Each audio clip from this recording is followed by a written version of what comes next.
I'm Ryan, this is my brother Daniel, and this is Rolls in the Family. And today we are here to talk about games that are on their way out. They're leaving, they're gone, It's like they're dead to us. Child moving out of the house, you know. Sometimes, there's different reasons games leave the collection. Sometimes they're evicted, more like a pest or like a bad tenant. Yeah, that's right. Sometimes they've graduated, right? Right. We've had our time with them. It's time and for they're them to moving go on to another home. Yes. So we will talk about the reasons for all these games. Which that child leaving, they are. Which analogy, which metaphor they fall under. But we will include links below if you feel like checking any of these games out. Some of them I would say we recommend. I'm looking at our list here, especially Daniel's games, and I'm like, there's a lot of games here I think we would recommend to people. There's some here that I would not recommend, but you're still welcome to check them out if you want. Yeah, let's see. We do this every 6 months. We have a good batch. I think we had a smaller batch last time, but we got a nice batch here. It's been a... and we're going to start with the lowest rated one and work our way up to highest rated. Which in this particular list means you get to hear a lot of me early and a lot of Daniel late. We'll see. That's right. Apparently Daniel's getting rid of games. I like getting rid of good games, you know? Yeah. For better ones. But I will kick us off with our lowest rated one on the list. This is one that I had suspicions before. Always never. I didn't buy it for the longest time because I suspected that it wasn't going to quite have enough legs to it. But I always was intrigued because of the theme and it being kind of something that I thought my wife might like. This is the game Wok Roll, which is very much a roll dice, check off things, kind of a roll and write style game. Very Yahtzee-like with the roll, and you get a couple of re-rolls, and then you've got this whole menu thing that you're using your results to complete different recipes. And it's got kind of an interesting thing that I think there's 4 of the dice that are a different color than the other 2. And the active player, after rolling, everybody else gets to use just the 4 dice, but not the other 2, whereas the active player uses all of them. So there's maybe a little bit of strategy with like what you leave for the other players and everything. And this game, I'm rating it a 5 out of 10. Ooh, which is, not great. That's not great. It's got a great presentation, and it's like really kind of well executed from a product standpoint. But when it comes to like a dice game, roll and write style game, this game just really lacks any kind of excitement and drama compared to other games. It was kind of like you roll and I can do this recipe. I might go more for this type of recipe because they get more valuable. But like you're kind of just rolling. We've talked recently about a game like Sausage Sizzle, which has these kind of like shoot the moon opportunities or like these really high that game is moments. The epitome of excitement. This game feels like it would be difficult to have rolls that you get really excited about. I mean, there could be situations where it's like you're really trying to go for this specific thing. The strategy wasn't very compelling as far as how you work through your sheet. If I compare it to a game like That's Pretty Clever, where there's a lot of interest with like, where do I put things? What do I invest in? Plus, That's Pretty Clever has a stronger sense of excitement with the rolls and kind of how you use things. And so it was one of those things, despite it being a fun theme that I thought, that my wife does like this kind of like Asian cuisine theme, and the presentation was nice. It just... There's so many good dice games, and if I'm going to have a game like this, you want it to have these really big highs and push your luck, and this one just really kind of lacked it, I felt, compared to a lot of other games I've played. I've heard the expansion for it for a lot of people elevated it. I looked into it a little bit, but I just didn't feel like it was going to change my opinion on this one. It's always hard when it's like, the expansion will make it, I've good. heard this story before. Which sometimes can be the case, It can be. But it's a hard gamble there. It feels like excitement for games like that is like one of the most critical things you have to deliver on for a kind of like, push your luck type thing. Like that. Well, and the joy of rolling dice and getting stuff, like it just is so much amplified if the game is giving you ways for these exciting moments. Well, and the real question is, Ryan, you said the game didn't have enough legs. How many legs did the game have? Well, there are That's shrimp what we're in the all wondering. game. Shrimp have several legs. Okay, At well, least how many like, legs what, do you need, 6 Ryan? legs? Come on, Ryan's a man who So those needs are many probably legs for that his might be all games. of the legs in the game from the shrimp. Well, very nice, Ryan. I like the name of the game. That's a Yeah. You know, if nothing else, it's at least a 4 got out of that 10 going just for for the it. name. So Yeah. very cool, Ryan. We're gonna go to my lowest rated game that left my collection. And honestly, you know, we're thinking about what scenario this is. This game, I think, just never had a fair chance given the way it was acquired. This is going to go to Medici, the card game, which is one of the few games that I've owned where I never intended on owning it. Mm-hmm.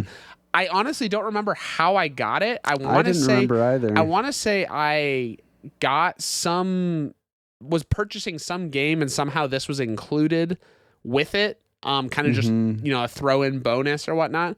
But honestly, a fine game. You know, it can, you know, play with kind of a little bit of also a push your luck. You're trying to you have your ships and you're trying to kind of get cards and build up, you know, kind of this best collection for your ship. That's the extent to what I know about what you're doing because it's been a long time since I've played this game. Did you just play it once? Or? I think I played it a couple times. It was with my wife's family, but we're talking years ago.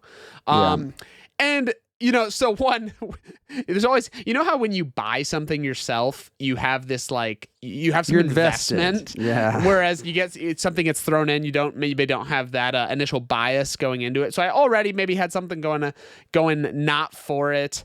And then, you know, played it and it was what I would have expected of like, it was a fine game, but fine games don't stay in the collection. Time for fine games. We don't got time for fine games. So 6 out of 10. I can't remember if I said that already, but yeah, one that I think there's people out there who probably enjoy it, but didn't really have anything that was grabbing for me. So, you know, I feel bad for it, Ryan, because it's the child that just never it was like the black sheep of the family, right? Never had a chance and just you know left Orphaned. and went on to bigger and better things. So there's mine, Medici the card game. There you go. Okay, we got a little bit of a stretch here of games from me, and every year I'm always looking for new party games, and I'm very willing to like try a lot of party games, you know, because when you find new ones that really work well, games. Yeah. that's the other side of it is you try a lot of party games, you know, and the more you play a bunch of them and have more in your collection, the harder it is for ones to stand out and kind of find their legs. I'll just keep using the legs analogy through the whole video. I'll include in the metadata how many. But legs we've got, I each game think, has. 3 party games here in a row that I got in the last 1 to 2 years that just didn't quite make the cut. The first one here is Ito. ITO. Did I play this You one? did play this. So we played this with our family when we must have were really been together at the forgettable. Airbnb. You'll probably remember it as I start describing it.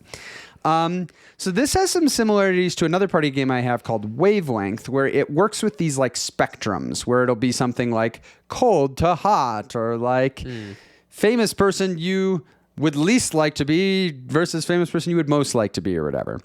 And in Ito, you're all getting dealt a number from like 1 to 100. And you're needing to come up with a clue for that spectrum that you think would like clue people that I have a 23. So it's like, okay, it's going to be more to the left. I do remember this one. And this is a cooperative experience where then we are all going to say our clues and put our cards face down, and as a group work together to try to put them in order, only based on the clues that we've given. And I had very high hopes for this one, actually, because I had heard very solid reviews of it. I like that whole spectrum thing. I liked it in Wavelength. Wavelength I enjoy, but found...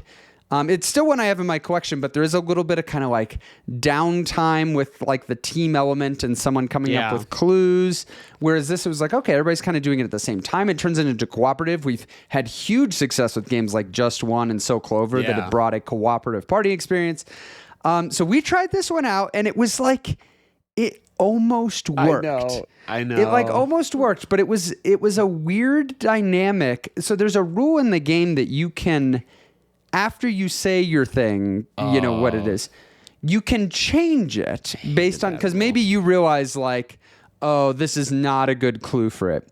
But that introduces a very weird dynamic of you're hearing people, talk about it, and people are putting it in the wrong spot, or you think you are. You don't know. You don't know it's wrong because you don't know what other people's are, but you definitely suspect from what everybody's saying that's like, oh, they think this is like way over 50 and I meant for it to be under 50. If people are off that way.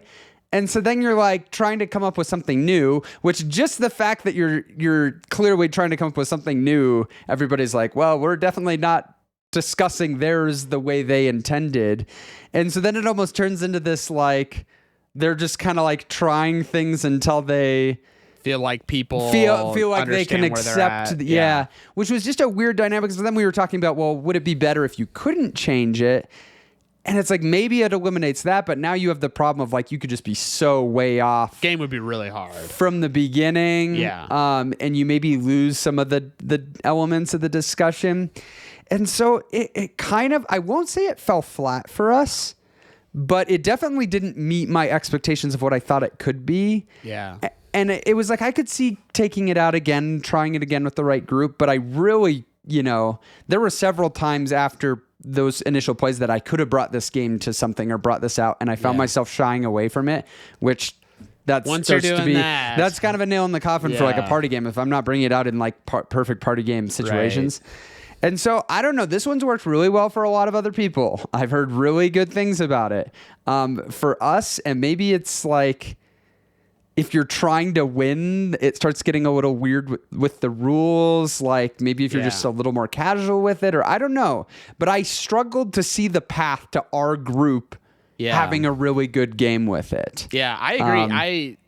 This was honest. It was sad for me too. I knew nothing about it beforehand, but when you were telling me the rules, I was like, this is awesome. Like I was really excited about this whole like, okay, it's a little bit of almost like, I have the mind, where you're just trying to like play in the order, but you're doing it now with like trying to so it's like the mind and wavelength almost come together a little bit. And it's fun discussions that come out of it of like, is this clue more or less on this scale than this other clue? Like it's leading to some of the funny discussion you get in wavelength as well. So it was like they had this like gem of a like mechanic that like fostered like a really awesome thing, and then just couldn't quite polish it out to deliver. Yeah, and I don't know what you would have done differently. It is hard because it's like, okay, we're all working together, but like when people are talking about where to place my card, should I be giving a lot of input in that? Yeah.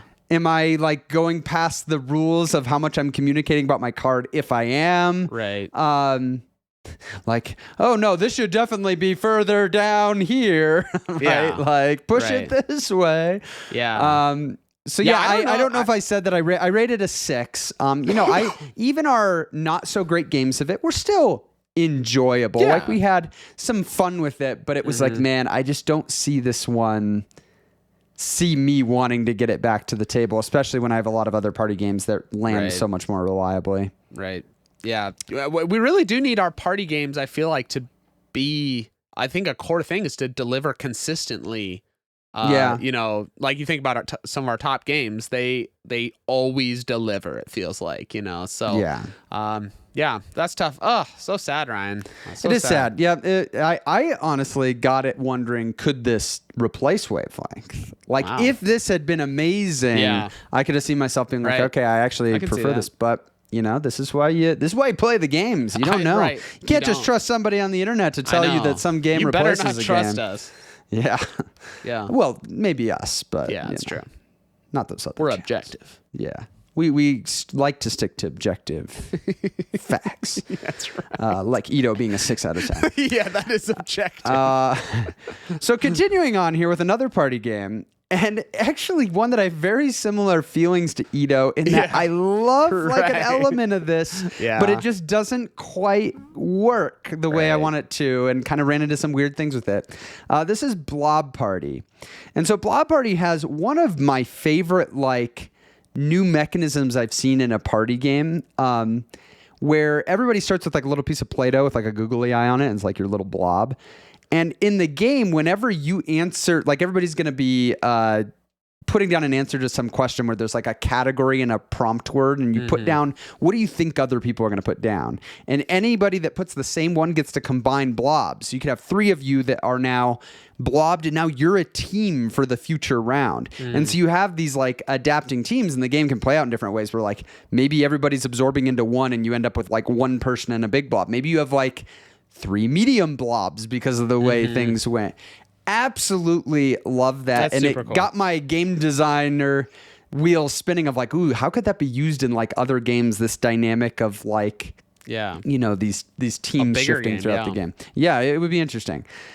The thing for me that just didn't make this one work is I felt like that core mechanism of the category and prompt just wasn't like strong enough to drive the game. Yeah. And we definitely found ourselves when we were playing it kind of like trying to figure out like, okay, do you play that you have to say something that's in the category?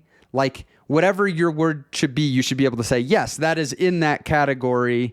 And, the prompt word is just like what you associated with, which I think is kind of the intention. But there were definitely times where like, you're trying to match people. So, we're starting to find ways you can kind of cheese it a little bit to like just go with like the most obvious thing for the, I don't know, there was just some weird, we ran in again of the weirdness where both these games, Edo and Blob Party, were sitting around there talking about, okay, how do we need to kind of set the ground rules here so that this will work right? Right. And it was like we just didn't quite get there with it. I could see this game being amazing, or at least being a very strong experience with a really, really big group. Like you think of like some event where you've got a bunch of people and you do this with a big room of people and have people walking around to their different blobs. Right. I think that could be very cool. It's a little bit reminiscent of the game Green Team Wins. Yeah. Where Green Team Wins, you want to be in the majority. I feel like Green Team Wins, the prompts and cards are just stronger for what they provide. It's very like clear cut. Like Green Team Wins has the word and then blank. So it'll be like free blank. And then everybody puts like, what's the word that you think would fit there? And then the other ones are like true or false and like best of 3. So it's all very. Could you use the Green Team Win prompts? I literally thought about that. I think it wouldn't work great. It wouldn't work because with the true, false, and the best of 3, like you're just auto blobbing a lot of stuff. Yeah, that's true. Right? You could maybe do it with the word, the blanks, where like there's more variance in what people could put. Well. But yeah, I almost feel like this blob mechanism needs to just be like, I don't know, like some stronger system behind it. Yeah. And, again, this is one I've heard to other people, it's worked pretty well for them. But for us, it just didn't quite click, and I couldn't see myself wanting to get it to the table, knowing that, like, it just wasn't quite what I wanted it to be. So, very nice. 6 out of 10 also for Blob Party. A slightly better party game that is leaving my collection. And actually, I like this one quite a bit. I enjoyed this one. It's leaving probably more. There's some other games that are kind of similar to that I like more. And it's maybe a little obtuse, like for people to wrap their mind. We talk about a game like Decrypto. We love Decrypto. And Decrypto, I would also say, is obtuse. Like it's understanding how this works, but it's so good. Like it's so good when you play it with the right group that it's like, okay, I'm okay that this isn't a party game I'm pulling out all the time, but when I get the right group, this is amazing. This is a little bit similar. So this is the game Phantom Inc., which I'm going to give it a 7 out of 10. And this has this, it's a little bit similar to Decrypto, where you have team versus team. And oh my gosh, I'm going to start to forget how this game works. Because basically the players are passing these clues to these questions to the ghosts or whatever. And then they're having to write a word back to their team, but their team can tell them to stop at any time because you're writing it letter by letter. And so you're like not wanting to give the other team too much information because you know what the prompt was that you gave your ghost, but they don't. So, if you can just do a couple letters, you can maybe figure out what they were hinting at, and maybe the other team doesn't, where if you let too many letters go, the other team's like, oh, we know what that word is, and that actually can like help us with this. And so I found, and I know I'm forgetting a little bit about the exact details of how this works. It's been a while since I played it. But it is definitely something that like Decrypto requires the group to kind of get it to know how to play well. Like it was very easy in this game. I remember we had quite a few games of it where like the human team or whatever was just not good about telling the ghost to stop. And then the game was really, really short because it ended up being too much information had been revealed, and like the game ended really, really quickly. Yeah. And so I always saw like how this game could go really well if teams knew how to really dial that right, and play with that back and forth. I think for me, it made it hard enough to get to the table, or like me hesitant enough to bring it out over other party games. And then it's like, well, if I'm gonna bring it out, if it's gonna be in that category, now it's competing with like Decrypto, and I like Decrypto quite a bit more. Yeah. And so really clever game. I think if you had a group that played with the same group, which that's maybe a big caveat here, because a lot of times when we're looking at party games, we're trying to have games that we can pull out with people that haven't played it before and have a good experience. Right. This is one that if you played consistently with the group, I think the group would dial in, and I think you'd have a really, really good time with it. But for me, it wasn't worth holding on to for that scenario Makes coming sense. Makes sense. up. So there you go, Phantom Inc. That is the end of my End of Ryan's trio all his of party games leaving the collection. Let's go to one that is a filler little game that is based off of a game that we love quite a bit. Very much. And, you know, basically the thought was, I could get this game that I really enjoy. It'd be fun to have it in a little 15-minute package, and there's not that many 15-minute games. This is Ticket to Ride London. Now, I should have realized, given that Ticket to Ride doesn't get much play these days, like that isn't often what people are choosing off the shelf. I would love to play it more than it does get played, and I'm still holding out hope that as my kids get older, it's going to have a resurgence. Toby's not that far. Yeah. But I should have known that Ticket to Ride London was not going to get, selected much. I probably could have pushed it more in these situations where like, we just want a really, really quick game. Yeah.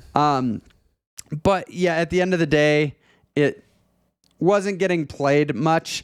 For me, it's a fun little snack-sized Ticket to Ride experience, but it's not nearly as fun as playing Ticket to Ride. Yeah. And so it was like, okay. They're just, and admittedly, I guess another thing is I've had an addition of some other pretty strong, really short games into the collection. Like Strike has been played a lot, and Tumble and Dice. Maybe we just need dexterity games. I feel like there's some other ones. Yeah. And so, after a long time of this sitting on the shelf and not seeing a lot of play, and realizing that if I want to play Ticket to Ride, I definitely would rather play a full version of Ticket to Ride. But just maybe realize this one probably isn't going to get played much. Yeah, I agree. It's honestly, I enjoyed this one when we played it together, and I think that's the hard thing is when would you pull it out? And it's like if we were together and we only had 15 minutes, but even then, like there's some other good options. So yeah, it's just but it like gives you a little taste of Ticket to Ride, but in some ways that's almost a negative. Like, I want to play Ticket to Ride because it's like. It's almost like, hey, if I started playing a game of Ticket to Ride and then just like stopped before it got like most exciting. It's more like it jumps to the most exciting. So I'll give that to it, that it feels kind of like the end of a game of Ticket to Ride where everything's really tight and you don't have much time to finish things. But yeah, I just love the arc of Ticket to Ride more in the scale of it. So a good little game, 7 out of 10. That's not bad. But it wasn't seeing a lot of play. My next one, going back to our metaphors, this is the child that we had a really good, I'm ruining this metaphor. It's the graduating child, right? Okay, like this. Okay. This is like we had a really good time with this game. It kind of served its stint in the collection. Yeah. It's just I've played it over 20 times, I think.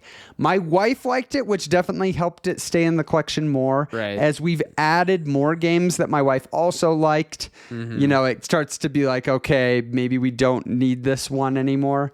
But fond memories with this one. This is Dragon Castle, which I'm giving a 7 out of 10. Nice. Kind of a cool twist on Mahjong.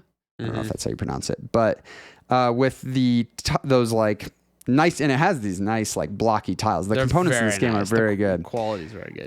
And you're basically removing them from this central structure. It's actually more like the solitaire computer version of Mahjong than the actual game. But you're looking for pairs of tiles that can be removed, and then that match, and then you get to add those to your own personal little castle that you're building up. And then there's rules for how you build up with colors next to each other, and then can flip tiles to get points. And every game there's a unique like dragon scoring condition that you might want to do. And like whenever you flip, you also get to put these pagodas out that score for how high they are, but also block you from building on it. So then you start building up 3-dimensionally because you want to get those pagodas higher. It's really clever, and like I like a lot of what's going on here. I think for me, after playing it 20 times, the depth of strategy here is not very deep. I started to feel like I'd kind of seen everything I would want to see with it. I have a good time playing it if I play it, but I was feeling I would say every play, the more plays I logged, the less I was feeling compelled to continue coming back to it. And so eventually, when you're on that trajectory, you hit a point where it's like, okay, right. I think we're okay moving on from this one. Yeah, I didn't have this. Because I owned this game as well. I think it was in a cold video previously. Definitely didn't have it as long as you, but I remember playing this with you first. And a lot of things I love about it. I mean, oh my gosh, you to get it. You bought it. Exactly. Yeah. The components are fantastic. I mean, gosh, those little the kind of domino style, or not domino, sorry, but it's that type of material wise, yeah. So great, and just the visual of like, I love how you can, each game, they've got some preset, you can like make different structures, and then taking the pieces and putting them on your own, like just that is all so great. And my wife enjoyed it, and so that was the reason we got it as well. But I agree with you. It just like, I don't know. I played it just, more times, and I just didn't get that exciting of moments. It was just, the whole game was kind of just like, okay, like nice. And but even like it is a cozy game. It's very cozy. It's just this is a game to just relax, drink a little bit of tea, and just but like don't have to think too hard. Yeah, it didn't, for me, I feel like a game has to have, a moment where like I make a move and I'm like, you get this excitement, this gratification, and I just didn't feel like I got that from very many things. I don't know. Yeah. And I feel like, you start to figure out some of the little strategies of like, okay, how I can position my tile so that they don't flip until it's a bigger group because I connect it later. And it's like, okay, that's kind of a fun strategy. And okay, how do I layer to optimize getting my pagodas up, or like going after those dragons to get the bonuses. I just felt like for my personal strategy in the game, after about 5 to 10 games, I had like locked in a flow chart in my mind of like how I would approach it. And so it's hard because I don't feel like I'm discovering new strategic considerations as much as just kind of like executing my personal did you win every algorithm time on this game. Man? I had a pretty good record in this game. Because if you're not undefeated, that means your flowchart is flawed. Yeah, because the game, I guess, does it have any luck? It's all preset. I mean, this is like chess, Ryan. Come on. It's basically chess. You should dive into it like that. So yeah, I'm glad I played so much. For the right person, I would still even recommend this game. Totally. If you're looking for a light, good presentation, quick. With two players, it actually is not very confrontational, and with 2 players it's a little bit more strategic because you get your turns back, so you know exactly like what you're reviewing for your opponent. I salute Dragon Castle on the way out of my collection. I had a good time with it. Well, that's been enough talking from Ryan, so I'm gonna jump back in here with a game that I had pretty high hopes for. My wife and I, we love polyomino games, and so always am intrigued when I see ones come out, and this one got some pretty solid reviews. And this is going to go to World Wonders, which I'm going to be giving an 8 out of 10. I think World Wonders is a pretty strong rating. World Wonders is I think a really, really solid game. It's got a lot of things going for it. So you've got your kind of polyomino board where you're going to be building up this city, but kind of interesting the way the building works in that you're going to be drafting these different shaped pieces to be placed out on your board, but there's some different kind of building restrictions. One being you have to place a piece either next to a road, which the whole bottom of your board is a road, but then you can build roads out, or next to a piece of the same color.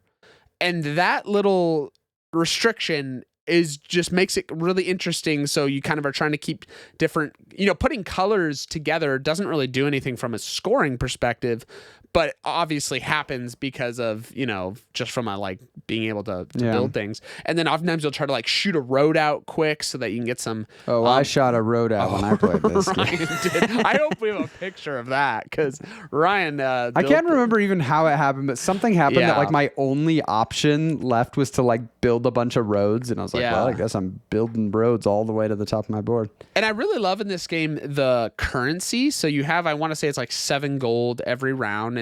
And buying, each piece has a different kind of gold amount to buy. But the catch is that there's also these monuments, which are the big 3D structures that look amazing. And there's also, a few monuments out. And really, the goal of the game, you're ultimately trying to obviously optimize, but be getting those monuments. Those are kind of, one of the big scoring things. But the interesting thing is when you take a monument, the cost is the rest of your gold for that round. So obviously, this now puts you into a tension of the monuments, if there's a monument you want, it fits really well in your thing, you're going to want to go earlier to get it, but then that might cost you more gold because it's the rest. Obviously from an optimization perspective, you would want to wait until you have 1 gold left to take a monument. Yeah. But if you wait that long, then it might get taken. So that's kind of the tension, everyone is facing as you're kind of building out and whatnot. I think visually the game just has a really just gratifying thing as you watch this kind of unfold. So all of that really, really enjoyed. The reason it's leaving my collection, couple things. First, it just, I think, was a little longer than I wanted. We played this 5 players, and it's just hard because the type of game it is, I would love if I could play it in an hour, with 5 players. That would just be such a nice, but it was I can't remember the exact amount. I want to say it was an hour and a half, maybe even close to 2 hours. And it's man, you're hitting that. You're starting to kind of touch the best of the best that we have. Well, or just the type of situation with this weighted game, you're just not looking for that long of a game with that group. Right. Totally. And so there was that part of it. Another part, and this is again something where I think they have an expansion that might help this a little bit, but the monuments, while the visually awesome, were a little underwhelming to me in that, if I remember correctly, I think they all just give you different amounts of points, right? It's just points, and I want to say most of them are the same amount, and so I'm like, oh my gosh, you have these unique monuments. How cool would it be if they had different scoring things, variable scoring based off the monument? That would be incredible. So it was it's it's almost like they felt they didn't want to make the game more complex. They wanted to keep it more accessible when they made that decision. It does almost feel like a missed opportunity though, with how cool and unique all the pieces are, for that to not translate into mechanisms of also feeling oh, this game felt way different because I got the Sphinx and I got this thing. Yeah. Instead it's it looked different. Well, and there's very, monuments aren't the only way to score points. In the game, you're also going up on these tracks, and it's kind of some other games do this too, where it's the lowest, whatever you're the lowest in, is ultimately what you're gonna score. And so even they build it up monuments are gonna be the game-changing thing if you get a monument. That's how I want to feel. And then as I took a step back and realized how many points they were getting me, it was okay, they're fine. They're good to pick up along the way as you can do it efficiently. It just didn't feel the visual, the monument to what it was actually doing for me didn't feel like it matched. So, yeah, ultimately so it ended up just like, it was a good game. It's fun. Totally would, enjoy playing it again, but just a little too long. And then I think just didn't quite deliver that excitement that I think could have happened if the monuments would have been maybe a little different. So I really liked this one too, and honestly, it was one that I probably would have considered getting, but I at the time was waiting for Planet Unknown to come, and I knew Planet Unknown was going to be kind of a similar category. And I think if Planet Unknown had for some reason fallen flat or whatever, and I didn't keep it, I would have maybe had my eyes on this one again because I really did enjoy it. But yeah, for me, it's okay, Planet Unknown kind of ended up filling this niche, and it has a lot more simultaneous play, which helps with that time and keeping everybody engaged. So I know for me personally, that's what kind of bumped this to where it's still is one that I really liked. And if it wasn't for Planet Unknown, maybe I would even consider getting it. But yeah, I don't own Planet Unknown yet, but after I played it, I mean, that was ultimately the thing that made me go, this is just it completely replaces World Wonders for me. And that's saying a lot given World Wonders is an 8. So I don't own it yet, but stay tuned, folks. Stay tuned. All right, this is my final entry, and then we get a bunch of Daniel's highly rated rejects. And this is kind of a weird one for me because this is actually me getting rid of some content for a game. A game that I love and I'm keeping. But as I've gotten more and more content for it, I've realized that and in any given game, you're only using some of the content. It's okay, man, it's really only worth me keeping the stuff that I really enjoy the most playing with. This is for Final Girl, and I got rid of 2 feature films and one of the vignette expansions. I'm going to call this an 8 for the whole rating of this, which is still high, but you got to understand most Final Girl stuff I would rate 9.5. So this is on the lower end of it. The first is a new one from the season 3. Season 2. I'm mixing up my seasons. Series 2. Final Girl Merrick Murders. And I'm not going to go into this in detail. We actually have a video where I go into a lot of detail on the whole series and I talk about a little bit about why some of these didn't land for me. But this is one that I just didn't enjoy either the killer or the location that much, which when you get a feature film, those are both mix and match with everything, which actually I kind of was happy that the location and killer that I didn't like that much were together. Oh yeah, because it meant I could get rid of it as a set instead of feeling like I was losing something I really liked. Nice. I also, from the series 1, decided to get rid of Slaughter in the Groves, which is kind of just the most punishing in my experience.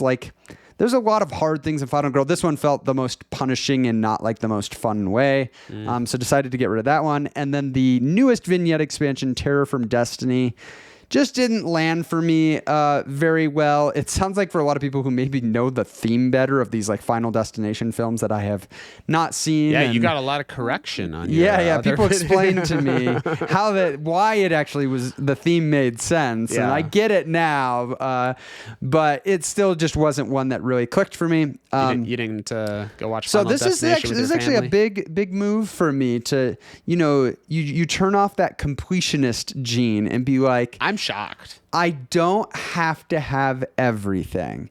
And yes, I'm losing some variety and mix and match. And there's some things that are a bummer to lose here. I got rid of the Final Girls that came with those sets that otherwise I would have liked keeping in rotation.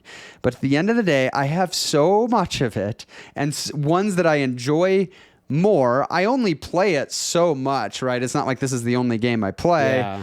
And so if I'm going to be playing, I should be mix and matching with the stuff that I like the most. It also makes me feel like I could get one of the new, because they're continuing to make feature films for it. It makes me feel like I could, get another one if I'm willing to drop some of the ones I'm not enjoying as much.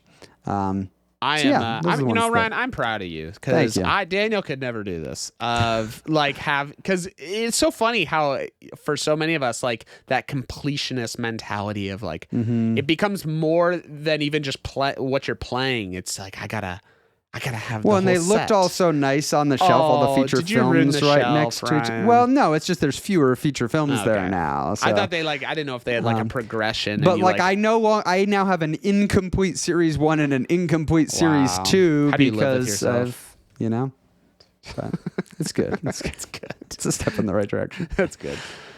Very nice, Ryan. Well, I'm going to bring us home here. 4 games, all great games, and excited to talk about why I hate them. No, just kidding.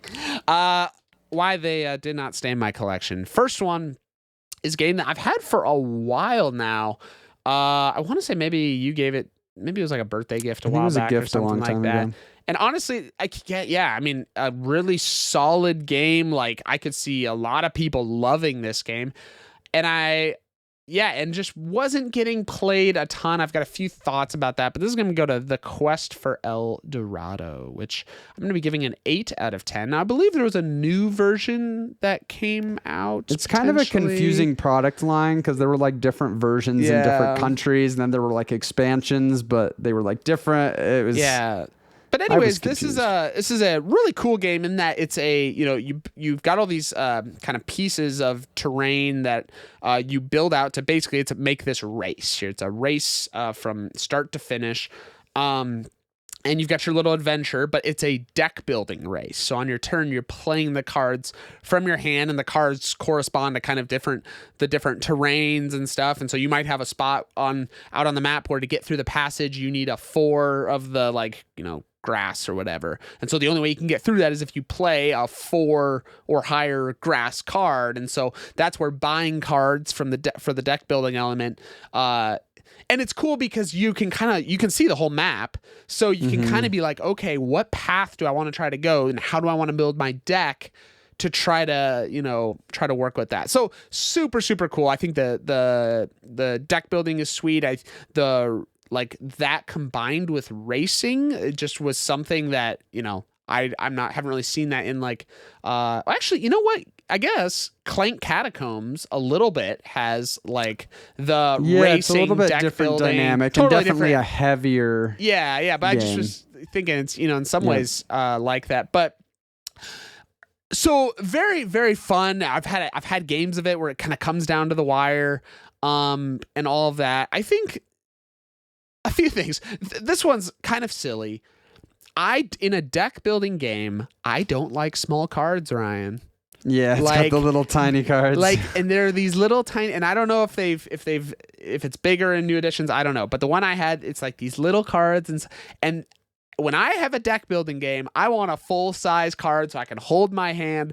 That's a very minor thing, but I find I didn't. Shocking that you rated an 8 with that. It is shocking. It overcame a lot. Yeah. Another thing is every game, and there might be an expansion that adds this. Again, this is the theme of our video: expansions that potentially could have fixed it, but it's the same market every time. Well, and this was the thing I was going to mention is the biggest thing for me. Had this game had like a core market, but then like a bunch of stuff that was variable from game to game, I think I would have been interested in picking up this game. And the expansion, the one that I had looked into, does add new cards, but you just add them to the market. Like it's all of them are there. Yeah. Which, I guess on the positive side, players get very familiar with the market. So from like a familiarity perspective, that's good. And it's balanced. Like you're not going to have an unbalanced. It's more about how do I build to this particular map. The map is the variable part, which is cool. And you can build your own maps and all of that. But it just kind of reduced the excitement because you're using the same cards every time, and so you're never getting a card. I mean, obviously there's more expensive ones, but even the most expensive ones, it's like, okay, I've seen that before and we stuff. We love in deck builders getting to get combinations or things that you've not done before. Right. Like it's such a fun genre to explore trying some new combo or new thing. And this didn't really have that very strong. Yeah. It was more about applying the same tools to a fun, light race thing. Yeah. And but I think we missed that piece of the deck building. And I think the other hard part, and this is really maybe just an inherent thing with any racing game, is the game doesn't have a catch-up mechanism at all. Which it has a slight one, right? Because there's those little zigzags that whoever's the first to cross them, that is you true. have to expend extra. But I think it also gives you a benefit because it's the tiebreaker. Yeah. which a tie is very possible. It happens a lot, right? So that is true. That's a good point, and I totally forgot about those barriers. I'm surprised I remembered. I played this game like 6 years ago. That was phenomenal, Ryan. Congrats. Coming through. But I had several games where someone fell behind early, and it kind of just was the writing on the wall. You're going to lose the game, and so the last half of the game wasn't that exciting for them. And again, maybe that's just inherent with a racing game, but it's one of the really hard things about designing racing games, right? Is like the victory point track is the game. So you're forced to like just, if you're losing, you're just forced to stare and strategize from your losing position. Yeah. So super, honestly, really great game. I think a lot of people would enjoy checking it out, but wasn't getting played for me. Yep. So give it an 8 out of 10. Now we're going to move to a game that, honestly, I would say of all of these is the one I'm most sad it's leaving my collection. Wow. Because I would say this is the game that Daniel loved so much, but just could never find the situations or people to play with. And I probably could have if I tried more. There's actually a second reason it's leaving. This is going to go to Aeon's End, which I'm giving a 9 out of 10. Aeon's End. Wow. Is a great game. Like the way it can, obviously it's also a deck building game, but the way it can just like, you select a boss, you've got variable characters, oh my gosh, talk about like maximum variability every game, variable market, like, and then you're building your deck to ultimately, fight against this monster, and each one feels so different. This game has just so many fun elements. I think about the part of the order that you go, especially if you're playing, like, let's say we're playing a 2-player game.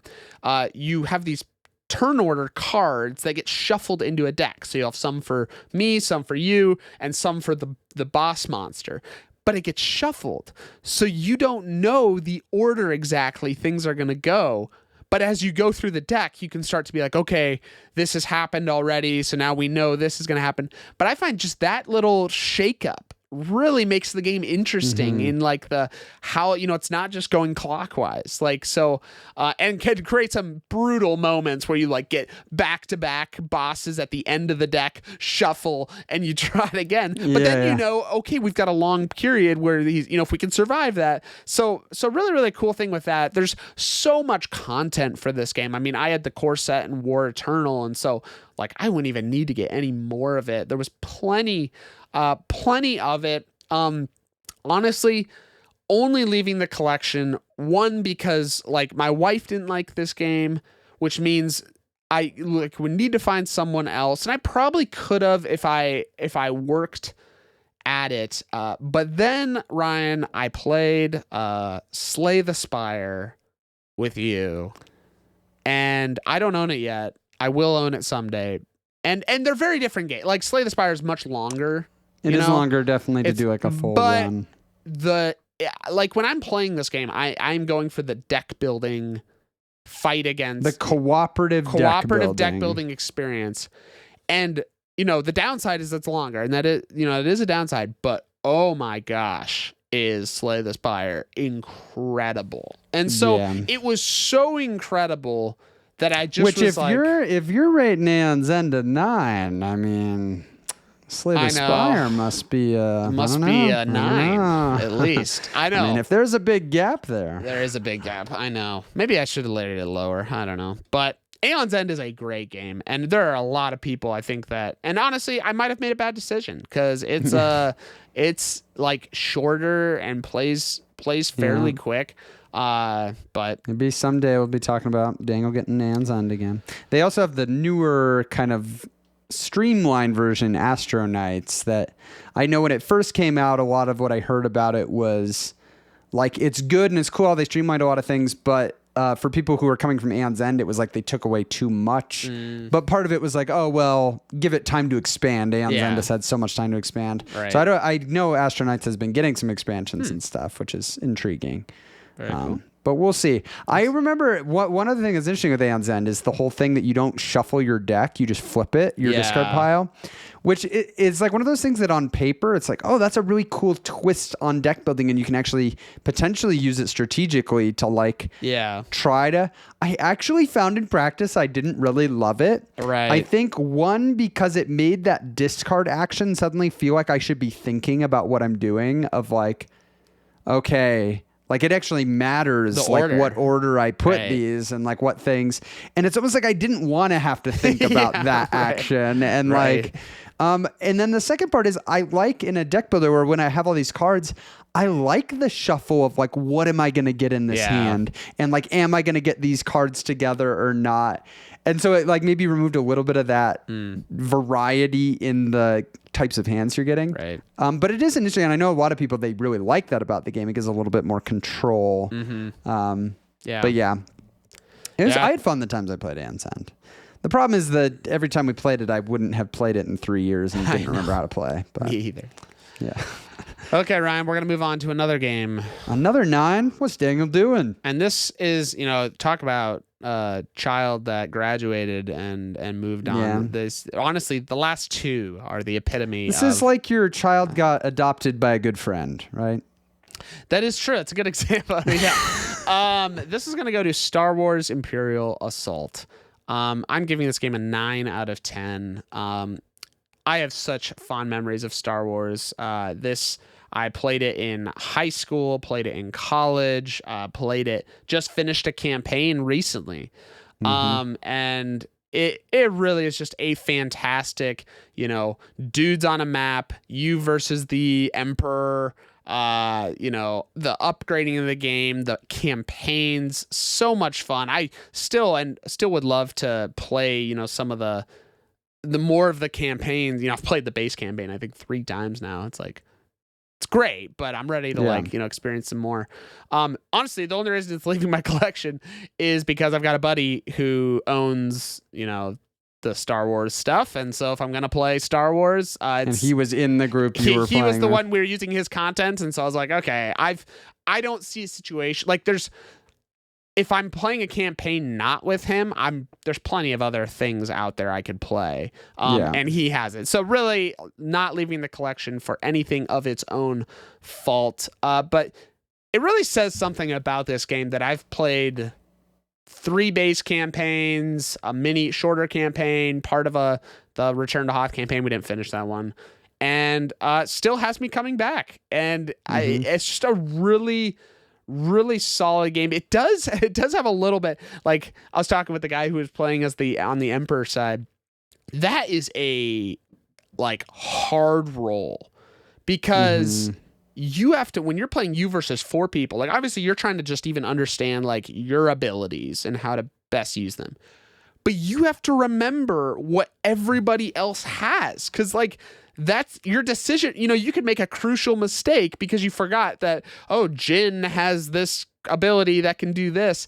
And as the campaign goes on, where you're just getting more and more upgrades, like that is a very taxing thing. And it never feels good when you do something and then you're like, oh, well, I wouldn't have done that if I remembered that you had that ability, So there's a little bit of that that's challenging. I do love that you can, as the Emperor side, play as hard as you don't have to like go soft to make it a good campaign. Like you can play hard and it delivers oftentimes a really tight experience. So great game. And there's still some sadness to see it go just because I have such great memories owning it, but there's still opportunity freed for me up to a bunch play. of shelf space.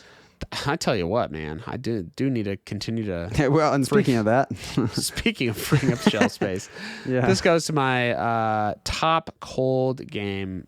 Graduated, and I had a fantastic time with it. This goes to Gloomhaven.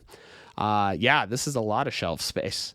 I played all the way through Gloomhaven. This was really me and 2 other guys during my time at graduate school, and we every Wednesday we had classes off that day, and so every Wednesday we would get together and play through this. Gloomhaven is fantastic. I love the characters obviously are all so unique, but you have this deck of cards, and I love them how you start out with like the full, hand of cards.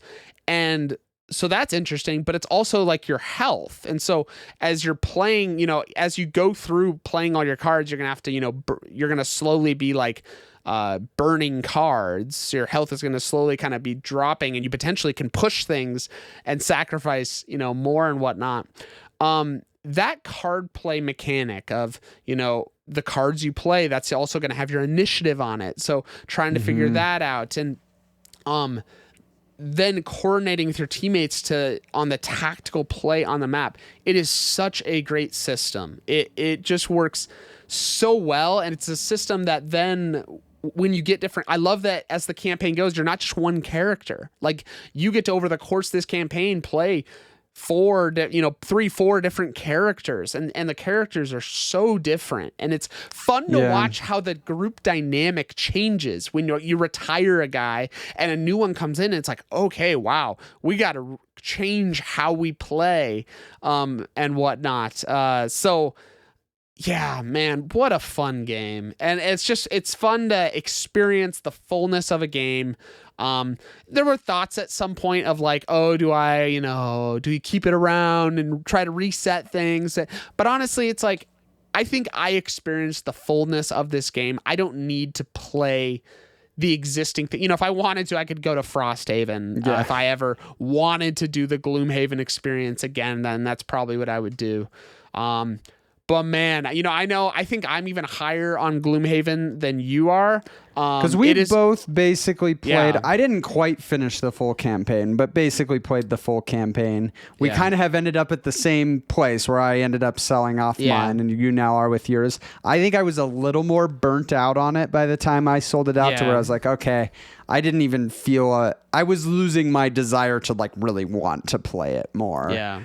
Even though I enjoyed a lot of what it was doing. Yeah. But you're so right that like, even if you want to play again, there's Frosthaven, which is like even bigger than Gloomhaven. Yeah. And we just live in an era where there's so many other campaign games. Right. I mean, you talked about Star Wars Imperial Assault. Yeah. It's, it is hard to say, I want to play the campaign I already played, especially when you're talking Gloomhaven. I mean, we're talking like 70 plus games. Yeah, I think I was like over. I think I might have been over like 80 or something. Yeah. So, but I like feel like I got my money's worth.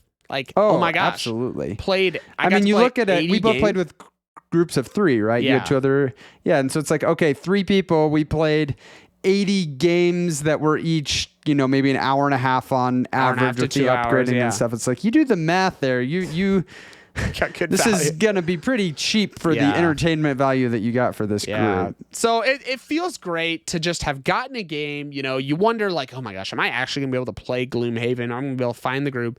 You find the group, you play through it all together, and it is one of my favorite games of all time. I think I said I gave it a 9.5 out of 10, but Gloomhaven will always stand as one that I have such fond memories of.